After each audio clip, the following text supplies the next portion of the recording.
All right. And we are live.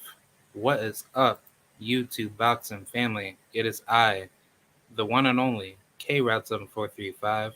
I am back with another flame, number 4 of fighter ratings for the one and only Jermell, Mr. Iron Man Charlo, also known as Lions Only for his nickname. Here's a link if anybody wants to come on and chop it up with me. And yeah, let's get right to it. So, Mr. Jermell Charlo, he is, for what you guys know, a 154-pound fighter that has a great career of 35 wins, 1 defeat, and 1 draw. That to the man that he had recently defeated, Brian Carlos Castaño, to become the undisputed 154-pound titleist of the division for this current 4-belt era generation. Jermell Charlo is a orthodox fighter. He's 6 feet tall. He was born in Lafayette, Louisiana, if I'm not mistaken, but then moved to Richmond, Texas, if I'm not mistaken. He is the twin brother to his other brother, Jermell Charlo, who is a middleweight fighter. And Jermell Charlo has started his career in 2007, leading up to 2022, ever since the age of 17 years old. He has over 37 bouts with over 256 rounds, with a knockout percentage of 51.35, and he is the undisputed or current undisputed 154-pound super welterweight champion of the world. Um, Jermell's 6 feet tall with a 73-inch arm reach, and he has a very, very good resume, in which we will get to that in the part of the fighter ratings. So, for those of you guys that are here, we are going to break down the topics, and this is what I usually do for fighter ratings. Hold on, give me 1 second. All right, hold on. All right, so yeah, let me just do like my little thing here. Then we'll get right down to business. But yeah, for the very first, well, for all 9 topics, we have the eye tests, and then boxing ability, and then ring IQ, and then footwork, and then defensive ability, and then chin, the ability to take a good shot, and then power, and then the intangibles, and then finally the strength of resume. So yeah, that's all 9 of our topics, and I guess we will start with the eye test for Jermell Charlo. Um, for the eye test, I would have to rate his eye test a good solid. How should I say? I'd say a 9.5. Jermell Charlo, he's deserved a very, very good, stellar, boxing career, and everything that he's done for the sport ever since he came in. He did everything right. He won almost every single bout that was a very, very competitive fight, and based off of just a standard casual eye test, he's like a mini version of Deontay Wilder in a way, where he brings people to go see him be in a competitive fight, but he never backs away from a challenge. And just based off of his skill set of what he can do to the fullest potential, that eye test would have to be very, very high to have that type of rating to say that Jermell Charlo is built for that level. And I think that's the most interesting thing about Jermell Charlo.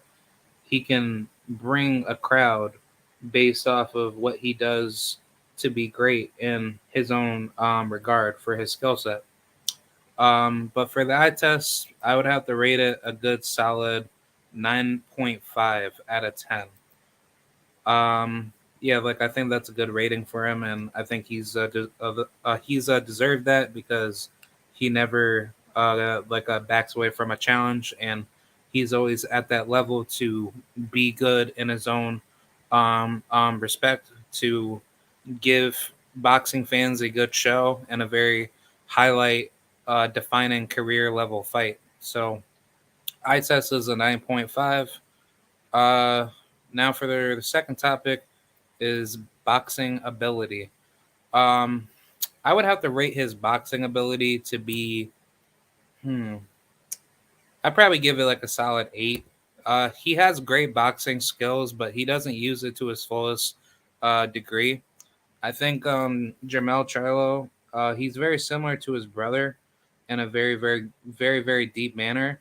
And I think the problem with him next to his brother is that both Charlo brothers, they have the ability to box, but I think based off of the standards that they are put in with their opponent, they don't need to display it at a high level because of the level of competition that they both have faced. But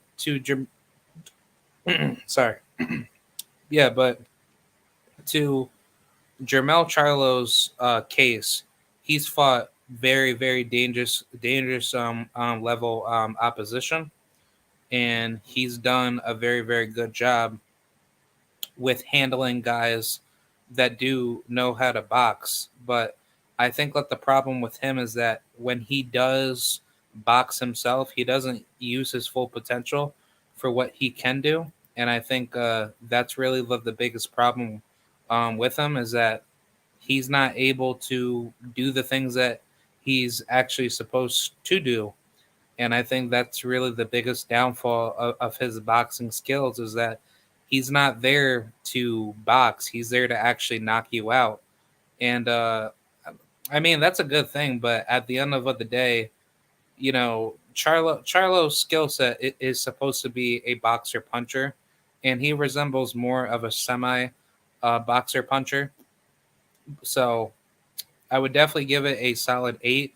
I would go down a little bit further to give him either like a 7 or 7.5, but I think a solid 8 is good enough to give him, that level of respect to, rate him at a good solid, 8 out of 10. He definitely can box his ass off, but it's just that Jermell Charlo does not put himself in the right focus to be at that level that he's supposed to be. And I mean, credit to Derek James, definitely trainer of the year and trainer of the century. But I think it's more of a Jermell Charlo problem rather than a Derek James problem of why his boxing ability is not as good that most people would want to expect that out of him. So yeah, boxing ability, giving that a solid 8 out of 10. Now for the third topic is ring IQ. Um, See now, this might be a very touchy subject, but I think for ring IQ, like the ability to make the adjustments in a fight and to know what is right or wrong in a fight, I would have to rate his ring IQ to be, I'd say respectfully, I give it like another 8, honestly. I was gonna go say 6, but I can't really say that because Jermell Charlo, he's never been, how should I say, he's never been in a very dangerous situation where he has to make quick, fast, like adjustments. He can handle danger very well in a fight, and he knows like what he's doing, but his like full potential of his ring IQ is very similar to his boxing ability.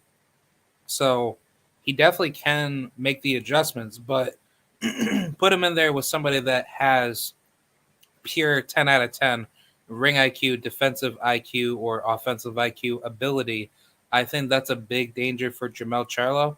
And if a Jermell Charlo that's not focused that comes into a fight like that, he could very well end up getting knocked out or just losing very, very bad to a decision. So I think, I think based off of his only loss to Tony Harrison and his draw to Brian Castano, a unfocused, less ring IQ'd Jermell Charlo does not win fights as good, but a super focused, high level ring IQ Jermell Charlo that listens to his trainer and makes the quick, fast twitch reflex like adjustments in a fight to win, that is a very, very dangerous version of Jermell Charlo. So I would have to give it a solid 8 out of 10 once again. Uh, Now for the next topic is the footwork. Um, I would say for his footwork, honestly, man, Charlo doesn't move too often, so I'm probably gonna have to give that a solid 5. Um, I don't think he can dance as well as he should be, but I would say in the Brian Castano fight, he did a very, very good job. But I mean, in any of his other fights, we really haven't seen him like box off of his back foot. He's always coming forward in a fight, and Charlo has some decent footwork to keep himself steady when he's going backwards, but he always has to come forward, and he doesn't use his feet to try to position himself to use reflexes to dodge any shots. He has like a very Mike Tyson-ish type of walk you down type of style. So I think Jermell's footwork can be better, but he just doesn't use it to the level to say, "Oh wow, his footwork is amazing." You know, he's definitely going to be like a threat. Blah blah blah. So I don't I don't think he has good footwork. He really doesn't position his feet correctly at certain points in a fight, and I mean even in the fight with like Brian Castano for the first fight, Jermell Charlo not being focused and disciplined with his feet, he usually ends up getting hit with shots that has him like has it like he gets hit with shots where his feet positioning are at the wrong spot of a fight, and therefore he puts himself in a very very bad position where he ends up being vulnerable to getting hit to a certain degree that makes himself vulnerable to the point of where he can be, hit, at the wrong spot and at the wrong time. So, I mean, for footwork, Jermell Charlo, I would have to like, like, I would have to give it a solid 5 out of 10. I think that's a respectable grade for him because he definitely has the ability to get better with his feet. And I mean, he doesn't have to have perfect feet. He needs to have like that solid like 8, like 8 or 9 out of 10 type of footwork where it's just big fundamental, it's basic, and that's all you do. You don't need to like be like a switch hitter. You don't need to do any of that.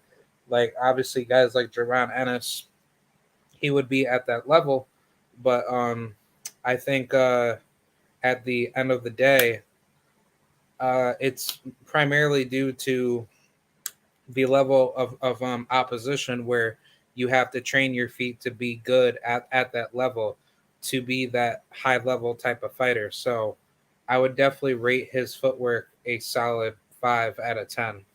So that's the footwork topic. The next topic is the defensive ability. See now, hold on. I think for Charlo's defensive ability, it's a bit of a touchy subject because the problem with his defense is that he has good defense. He doesn't get rocked with like super duper hard shots. And I mean most of what the shots that he's getting hit with are like semi semi weak powerful shots.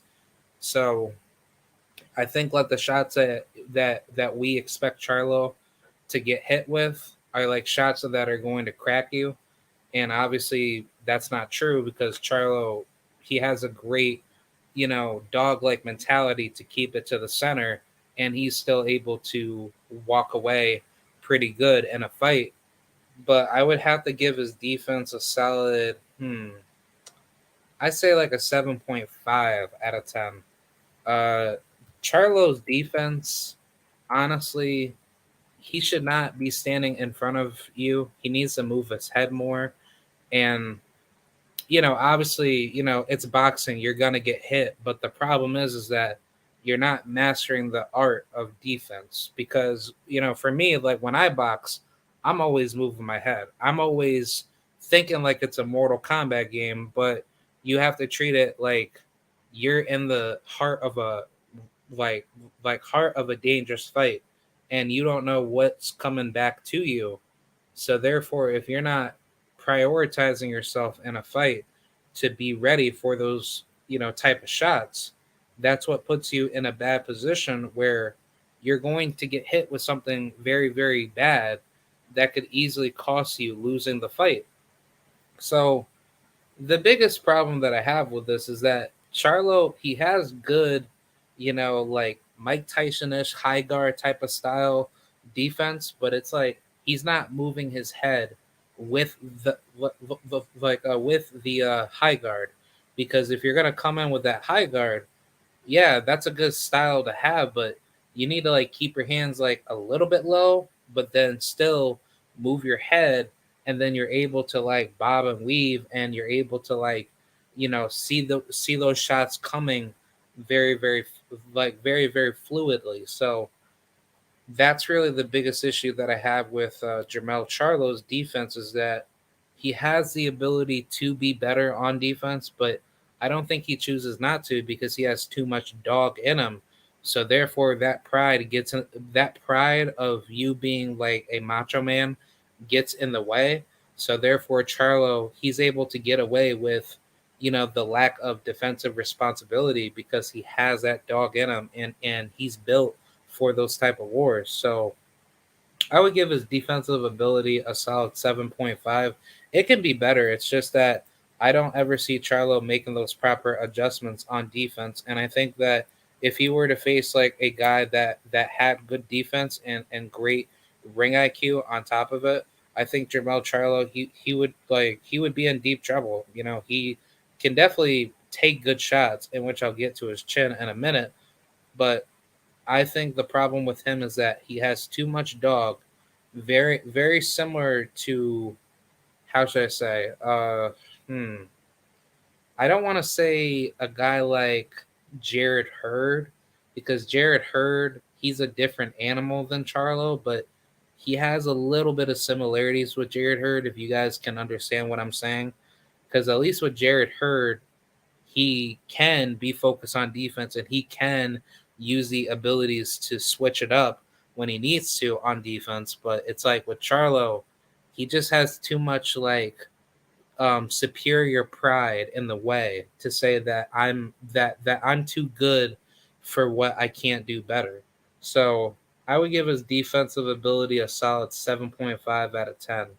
I think that's a proper grade to give him. And I don't think Charlo, he's bad at defense. It's just that he just needs to work on a couple fundamentalist keys of his defense, and then on top of that, nobody really can't mess with him on defense because like if he's educated enough to get away from all the unnecessary shots, then Charlo would be at that high level, very very high level, next to Errol Spence and plenty of other fundamentalist fighters that do focus on mastering the sport more of hitting and not getting hit. So off to the next topic, the chin. I'm definitely giving this a 10 out of 10. Charlo has never been down. He has really never been severely hurt. Even even though some people want to say the Brian Castano fight, he got hurt very, very bad, but I don't see that. Like if you never got down at all in your career and you're able to take like the biggest shots that anybody could say, like, oh man, like you would definitely go down if you got hit by this type of puncher or that type of puncher. No, like Jermell Charlo has proven that he can take a good shot, and he is like the most prestigious fighter when it comes to going blow for blow with you. And I mean, if he never had a good chin, he would have been knocked out multiple times, and we probably wouldn't have seen Charlo at that level where he's able to go blow for blow with you and actually make it a dogfight and make it a very very destructive battle. So I would have to give his Shen a 10. He's definitely proven himself in the entire division that he is that guy to not mess with inside the pocket, and he definitely proves himself to be a very dangerous level threat if you do not respect his chin and his dog to actually fight it out with you. So chin, I would definitely give that a solid 10 out of 10. Now, the next topic is power, the power of the gods. But I would say honestly, man, Jermell Charlo's power is, mm, I mean, I would have to give it a solid, I don't know. I don't know, man. I think, like, honestly, like, I want to give it like a good 9.5 out of 10, but I'll say, honestly, like, yeah, fuck it. Like, I'll just give him a 10 out of 10 because he can crack, and people, may think that, may think that I'm just being crazy, just saying that, oh, well, he has a knocked out, every single, opponent, blah, blah, blah. But like Jermell Charlo's power is not supposed to be based off of how many people he's knocked out. Your power is supposed to be based off of how much density in the punch that you can put damage onto a fighter, and then that's what shows that you have power or you don't have power. And for Jermell Charlo's toughest fights, he has been able to stop, like leading up to Brian Castano. He's been on a 4-fight knockout streak with Brian Castano, Jason Rosario, Tony Harrison, and Jorge Cota. And then after that, was or of like leading up to Tony Harrison, um after that loss and then going on the knockout streak, he had a majority decision with Austin Trout in which he downed Austin Trout twice in round 3 and round 9. And then the fight before that, he knocked out Erickson Lubin and then knocked out Charles Hatley and then knocked out John Jackson. So I mean, at the end of the day, like Charlo has power. Like, you can see the consistency with his knockout power is there. It's just that every time when you step up the level of competition, you don't know how the how the fight will go. So that's why Charlo's not able to prioritize his knockouts consistently. So, he's in that same boat with Gervonta Davis. If he doesn't get the knockout, people will criticize him. But if he's knocking people out consistently, everyone's going to be there to see him knock somebody out because he's that good at it. So I would rate his knockout power a solid 10 out of 10. He's proven himself to be a very dangerous threat at the high level where, a lot of people say that, that it's very, very difficult to get a knockout in boxing, and I would definitely agree because some trainers have told me that to like they've told me that going for a knockout is very, very dangerous to do and very hard to do because you don't know what's going to happen. But that's why boxing is very important to that level for you to be intelligent with how you prioritize your power shots to be successful. Hey, how's it going, Omega Red? Thank you for coming by. I appreciate you. Thank you. But yeah, I would definitely rate Charlo's power a solid 10 out of 10. He deserves it, and he's definitely a very, very good, solid level power puncher. Uh, that's why that I said that Jermell Charlo, he's better to be described as a semi boxer puncher than a pure boxer puncher because there's actually a pure difference between boxer punchers, pure boxers, and then semi boxer punchers. Because if you do have boxing ability, but you don't use it a lot, but you're more of a power puncher, then you have, a semi boxing ability slash puncher type of style. But if you're just a puncher and all you do is just go for knockouts, then yes, you are a classical, traditional, like a puncher. Basically you're the walk you down type of style puncher. I'm coming in to knock you out. I don't think about the scorecards. The only thing I think about is putting you on the canvas and knocking you out. That is what the definition of a pure, a traditional style puncher fighting style is, to go for knockouts. Like a Rolando Romero, for example, he's the type of fighter to be a actual puncher type of fighter. But yeah, the power is a 10 out of 10. Now for the second to last topic is the intangibles. Um, I would have to rate this a 9. I think Jermell Charlo's intangibles is good. I think he can do very, very well depending on what he does, but I think what he needs to do is that he needs to show that he wants to be the greatest, in which he is, the greatest at 154. But if he wanted to take those higher levels to become great in regards to expanding his skill set to be the best in his generation, I think Jermell Charlo can do better where he can take those higher level risks and he can be the best at what he wants to be, and then prioritize himself to be tested, as a high class fighter. And I would definitely say that Derek James is a huge, big part of that because he definitely has, the skill set to be up there. But the problem is that when fighters that don't put their full focus into boxing, and they have the outside life that bothers them, that's what causes those fighters to lose focus, and then they're not able to be at the level that they're supposed. Yeah, they're not supposed to be at the level that they're supposed to be. So therefore, that's where the man in the mirror effect comes in, where if you let yourself be defeated and you're not able to be at your highest peak, there like highest peak to be successful in the sport, then that's where you will start going through your declining stage, and then you're not in your prime anymore. You're basically in your declining prime, where all your skills are going to waste, and your skill sets are not as sharp as they once were. So I think Jermell Charlo's intangibles are amazing. He has all the tools to be the greatest, pure complete package fighter, but he just needs to keep his grind focused.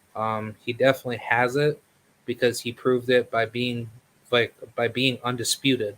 That is a S plus tier performance and S plus tier movement of his career to be the greatest of what he can do.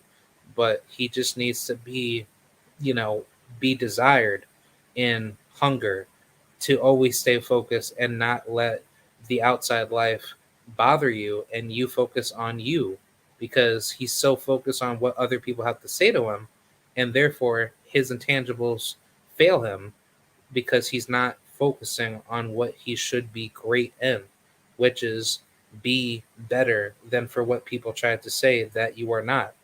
So I mean, Jermell Charlo, he can, like he can disagree with that. He can say, "Oh, well, fuck you, man," blah blah blah. Nah, bro, it's just that you're being stupid, listening to the wrong people, and then you let your ego get in the way, and then you start talking shit about what other people say to you. So therefore, when other people say shit, towards you, you take that you take that as a very disrespectful offense to say that you can't fuck with certain people that do care about you, but they're being honest about you. And similar to any other fighter, in which I can easily mention another fighter, aka Mr. Edgar Bumlanga, same thing. You're getting pissed off at what people are saying about you, but yet they are criticizing you because they care about you. They don't say that to hate you. They say that to be respectfully honest about you. That's it. But as far as the intangibles for Jermell Charlo, his intangibles, to me, is a 9 out of 10. He can definitely rise up to the occasion when he's able to, but he's not like 100% there. He's like 85% there or 90% there. That lesson, like I would say, that missing portion of what he of what he can be to be the ultimate fighter, of a complete fighter, he chooses not to do it because he has so much ego, and the distractions get to him at times. Not all the time, but at times. So intangibles, I'm gonna rate that a solid 9 out of 10. And now, last but not least, the strength of resume. So, I mean, this is a very tricky subject, but I mean, for me, I would have to rate it a solid 10. You beat everyone. You can't say that you fought bums. You can't say that Jermell Charlo, he's fought guys that we knew he can beat, and he was moved properly through the PBC, blah, blah, blah. No. Let me tell you the very first 10 opponents he's fought. First opponent, Corey Somerville. Oh, by the way, Jermell Charlo started at 147. Let me say this again. Jermell Charlo started at 147. He was never supposed to be a super welterweight. So basically, the quote unquote Jermell Charlo that everyone said, oh, he's a weight bully, man. He's a weight bully. The, like, seriously, Jermell Charlo is a welterweight beating up on guys that are fucking like at least walk around weight, like 160, like 170, right? So you're basically bidding, like, he's basically beating up like super welterweights that are coming down from like at least 160 or 168, middleweights or super middleweights or at least light heavyweights. So this man that literally went through everybody in the entire division, he was not supposed to be at 154. If anything, Jermell Charlo was supposed to be at 147 because he started his career at 17 years old. But let me tell you his first opponents, his first 10. First opponent Corey Somerville. Second opponent Jesus Villa, like a Villa Liro, and then third opponent Dwayne Jones. Fourth opponent Rodrigo. Okay, I don't even know like why that guy has the same name. Um, yeah, fourth opponent was Rodrigo. Fifth opponent Dion Nash, and then sixth opponent Juan Serrano. Seventh opponent Carlos Garcia Hernandez, in which obviously these are names that Charlo just got just to build himself up. But leading forward, Federico Flores Jr. and Vito Gasparian. I think that's number 7. And then 8th is Abdon Lozano. 9th, Gerardo Cesar Prieto. And then 10th is Adam Murillo. But out of these opponent, he out of these 10 opponents, he's been knocking guys out or at least bringing them to a decision. But leading up to his very first test, I would say would be Francisco Santana at the time, which that was a good fight, and that win did age well to a certain degree because Santana, he's fought guys like Saddam Ali, Kendall Mena when he was undefeated at the time, and then he fought Jose Benavidez Jr. I mean, he has like a decent resume, but he's in that same boat with Josecito Lopez. He's a journeyman, so he hasn't gone through the greatest career, but he had a good fight with him. But he also knocked out Dennis Douglin, which at the time Douglin he only had one loss, which that first loss came to the hands of who Doel Carrasquillo. Yeah. So yeah, he got knocked out by Jermell Charlo, in which Jermell Charlo was the second man to stop him. So that was a good fight. And then leading forward to his other next test against he fought Harry Joe Yorgi, in which I heard Harry Joe Yorgi, he wasn't like the greatest fighter out there, but that was a good fight for him. He KO'd him in 8 rounds, in which that's where he got his WBC secondary belt for the Continental Americas, to obviously get ranked. And then after that, he beat Demetrius Hopkins. That was a very, very good fight. At that time frame, Demetrius Hopkins, he was at the highest peak of his career.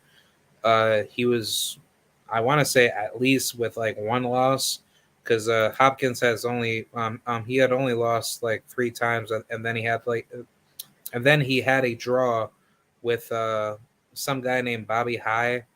Yeah, I don't really know who he is, but yeah, that was a good win. And then moving forward, he fought Gabe Rosado, in which obviously Gabe Rosado wasn't really the biggest name ever. In which Gabe Rosado, he's in that same boat with Francisco Santana, just a journeyman that has been on the worst end of having wins and losses, but mostly losses for his career. But then moving forward, that's when he finally got his first opportunity for a vacant WBC title against John Jackson in 2016 as of May 21st. So that'll be a massive anniversary for his undisputed reign. And he knocked out John Jackson in 8 rounds. That was a fight that he was actually losing, by the way. John Jackson was a very tough style matchup for him, but he knocked him out. And then after that, he went on to defend his title 3 times. He beat Charles Hatley, a very very dangerous fighter at that time frame, in which he had came off of a came off of a pretty good win over Anthony Mundine, in which obviously Anthony Mundine, he's not like the greatest fighter in the world, but at that time frame he was able to you know knock him out. And I guess for that name to be there, that's what made Charles Hatley relevant. So I mean, that was a good win, but leading up to Jermell Charlo, that was his downfall. But Jermell Charlo knocked him out very bad. That was a good win. He was winning that entire fight. And then the biggest fight ever that skyrocketed Jermell Charlo's resume even more was the Erickson Lubin victory, in which we all know that fight, went 1 round and Jermell Charlo knocked him out very, very bad. But ever since then, Lubin, he's been very, very good. He's been developing very well leading up to that point. And he's he's beat multiple guys. He beat Ishe Smith, in which, nobody doesn't give two craps about him. But, that was a good, decent, fight for Lubin. And Lubin was like the only man to retire him. So, Lubin, beat him up very bad and destroyed him. But ever since then, he beat guys like Terrell Gaucher, Nathaniel Gallimore, Jason Rosario, the former unified world champion. That's just insane, Lubin, he's fought almost everybody in the entire division. And who knows like what Lubin will do in the future, but he has such a good ceiling for 154.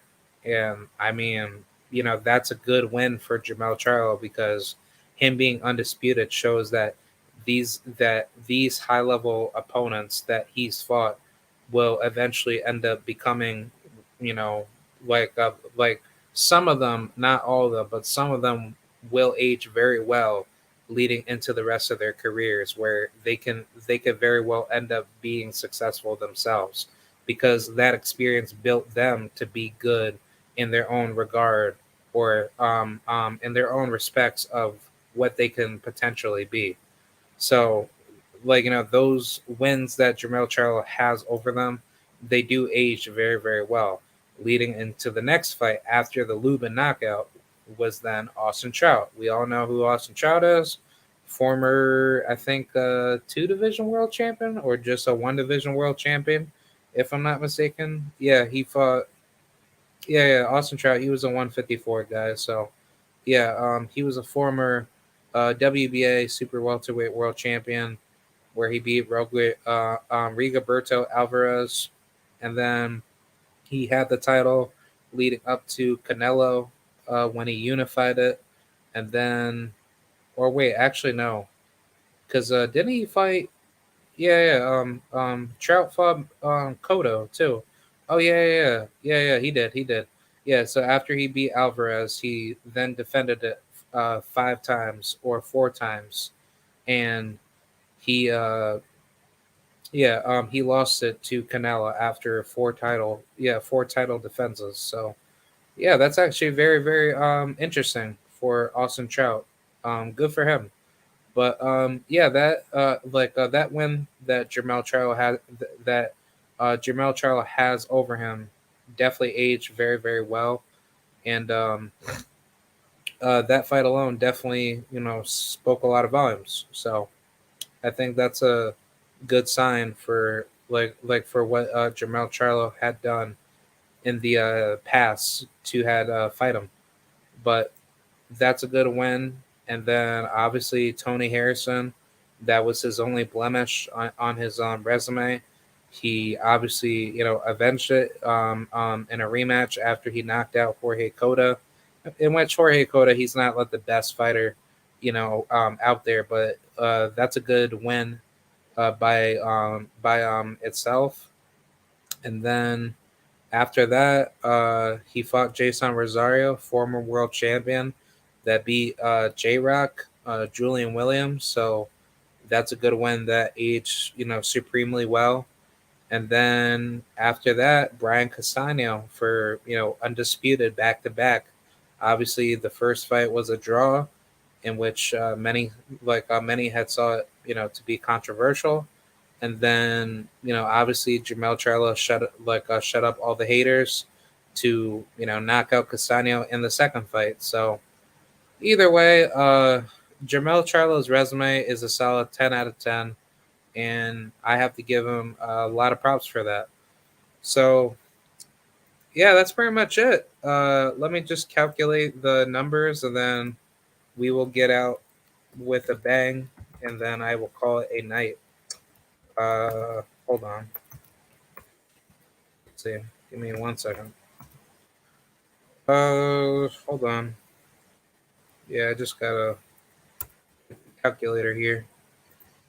So yeah, yeah. Either way, like I had fun doing this.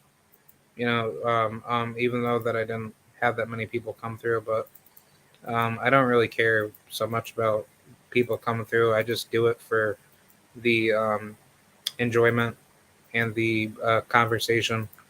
So I just like to have this, put into my videos to look back and just have fun. But give me 1 second, y'all, and I'm gonna calculate these numbers, and then after that we will get up out of here. But yep, let's see. Divided. Oh, okay. Yeah, divided by. All right. All right. Cool. All right. So we have the final score, and the score for Jermell Charlo for our fighter ratings comes out to be a 8.5. So, uh, not bad. That's how I kind of thought of him to be. Thought of him to be more of a B level fighter. He can be A level. He can be way higher, but the problem is just that he has a little bit of deficiencies where he's not at his highest peak, and he puts himself in a bad position where he's not able to peak high to the point where he wants to soar his career to be further. But either way, Jermell Charlo has solidified his goal to be undisputed. I mean, you can't really take anything away from it. He started his career at a very very young age, and I mean, not a lot of fighters would want to do that because coming into the pros at 17 years old, you don't really understand the sport very very well. And I mean, some people say like coming in younger is better, which I am a believer of that because there was plenty of fighters back in the day that did do that, but it seems like not a lot of them do it, but a good number of young kids are willing to do it just to get their feet wet in the sport early versus coming in late, because we all know what happens when you come in late. You either do very very well where you're able to adjust to the styles very quickly, or you do very very bad where you end up declining very fast, and you don't know that many styles yet, and it's harder for you to catch up with the rest of the competition that's already ahead of you in their professional fighting styles to become a potential bad style matchup for you. But yeah, either way, congratulations to Jermell Charlo, and I think I scored this very well. I could have probably had it a lot higher for him, but I just knew just coming into this live that this would have been a live where I would have criticized him a lot more, and I think this is a reasonable score. I don't think that he should deserve this score to be any higher, or people should think that this score should be higher. So either way, I think this is a good, reasonable score. I mean, if you guys have anything to say about it, let me know in the comments. And yeah, I think that's about it. I will put out a post tonight for the next set of fighter ratings, like, fighters that I can potentially do. So, like, if you guys want to vote inside the poll that I will do tonight, let me know, and then I will get that down for all. Like, I'll get that out the way by next week for you guys. So, yeah, that's pretty much it. I just want to say thank you guys for coming by. We will be doing a live interview with the one and only, the Albanian bear, Mr. Reshat Mati. For those of you that don't know, he had recently fought on the Katie Taylor versus Amanda Serrano. Real deal Holyfield 2.0. Shout out to the Puerto Rican Queen. Love you. But yeah, Rashad Mati, he fought on the undercard. He had a very, very good performance against some Mexican dude. I forgot his name. His name was Joe Eli Hernandez. Yeah, Hernandez. Yeah, this guy. Not a bad fighter. I mean, he was being a bit, dirty, but either way, uh, that was a good, decent, fight for Rashad Mati. And yeah, I'll be chopping it up with him. I'll be asking him some some very challenging questions, and I'm just looking forward to asking him just everything. So that will be 11 o'clock in the morning, Eastern Standard Time for those of you that are on the East Coast, and for those of you that are in the West Coast or Mid Coast, or the Midwest, right? That probably might be like 3 hours or 2 hours behind. So yeah, if you guys want to come through and check me out for that, be sure to come through for that. And yeah, man, that's pretty much it. I'm looking forward to it, to chopping it up with Rashad.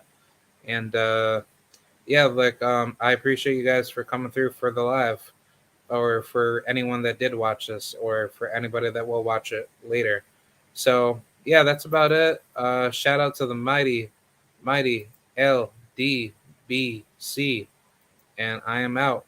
All right, I will see you guys later. Thank you, and I will catch you guys next time. All right, talk to you guys later. Bye.